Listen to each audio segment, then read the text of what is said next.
Start. उपाध्यक्ष जी, सरकारी क्षेत्र का स्थान महत्वपूर्ण होने के कारण जनता द्वारा उसके कार्य संपादन का सामान्य रूप से और उसके औद्योगिक संबंधों का विशेष रूप से निरंतर निरीक्षण किया जाना स्वाभाविक ही है।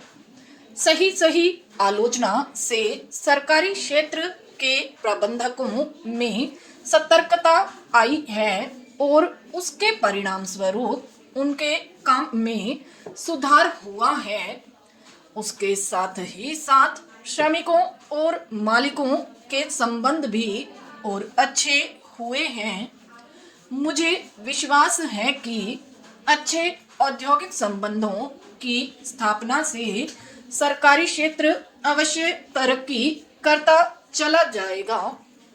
मुझे यह जानकर प्रसन्नता हुई कि अधिक चेतना के अगस्त अंक में भारतीय अर्थव्यवस्था में सरकारी उद्योगों पर एक विशेषांक प्रकाशित हुआ है। सचमुच इस देश में हिंदी आर्थिक पत्रकारिता का गहरा अभाव है और इस दृष्टि से आर्थिक चेतना हिंदी आर्थिक पत्रकारिता में एक नया योगदान है। आज इस बात की आवश्यकता है कि लोगों को सरल हिंदी में हमारे आर्थिक कार्यक्रमों, नीतियों और योजनाओं से अवगत किया जाए। जब तक जनता और सरकार के बीच इस प्रकार में आदान प्रदान की समुचित व्यवस्था नहीं बनेगी, तब तक हमारी आर्थिक उपलब्धियों में गतिरोध बना रहेगा। मुझे विश्वास है कि इस गतिरोध को हिंदी आर्थिक पत्रकारिता ही दूर कर सकती है।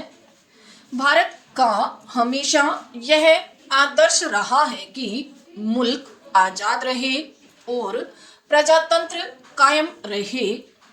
पूंजीपति अर्थव्यवस्था में हम विश्वास नहीं करते जिसमें चंद लोग सारी जनता का शोषण करते हैं। ऐसी अर्थव्यवस्था से देश को कभी भी लाभ नहीं हो सकता।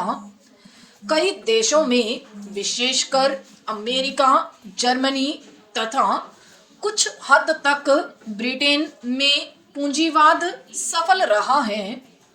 प्रत्येक देश की परिस्थिति भिन्न होती है। हमारे जैसे गरीब देश में पूंजीवाद निरर्थक, निष्फल तथा उपयोगिताहीन है। ऐसे देश में जहां पिछड़ापन गहरा पहुंच चुका हो, जहां बेरोजगारी हो, जहां अनपढ़ता हो, जहां करोड़ों बच्चों को शिक्षा उपलब्ध न हो, जहां सबको चिकित्सा सुविधाएं उपलब्ध न हो, वहां श्रेयस्कर यह होगा कि समाज का संचालन ज़्यादा से ज़्यादा शासन के पास ही रहना चाहिए। इन्हीं कारणों से भारतीय संविधान ने हमारे यहाँ मिश्रित अर्थव्यवस्था को स्वीकार किया है। मिश्रित अर्थव्यवस्था की यह विशेषता है कि इसमें निजी तथा सार्वजनिक क्षेत्र का संतुलित विकास होता रहता है। इससे एक और निजी क्षेत्र के उद्योगों में परस्पर प्रतिस्पर्धा बढ़ती है और दूसरी ओर सार्वजनिक क्षेत्र भी उन्नति करता रहता है, जिसके फलस्वरूप अधिक मात्रा में लोगों को रोजगार उपलब्ध होता है। गत वर्षों में सरकारी क्षेत्र पर 3500 करोड़ रुपए की राशि खर्च हुई है, जिसे प्रशंसनीय माना जा सकता है। इस विनियोग ने भारत के औद्योगिक विकास की नींव डाली है। यद्यपि इन सरकारी उद्योगों की कार्यप्रणाली में सुधार करने तथा लाभ एवं उत्पादनशीलता बढ़ाने के ज्वलंत प्रश्न हमारे सामने हैं। तथापि आशा है कि निकट भविष्य में इन सार्वजनिक उद्योगों से अधिक लाभ होगा तथा उत्पादन बढ़ेगा।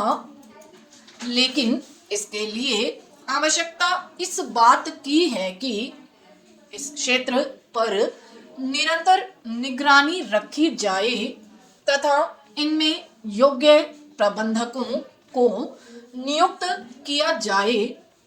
तभी इस क्षेत्र को हमारी अर्थव्यवस्था का लाभप्रद घटक बनाया जा सकता है। आशा है कि आर्थिक चेतना का यह विशेषांक सार्वजनिक एवं निजी क्षेत्र के विकास के प्रश्न पर महत्वपूर्ण सामग्री प्रस्तुत कर सकेगा। विराम।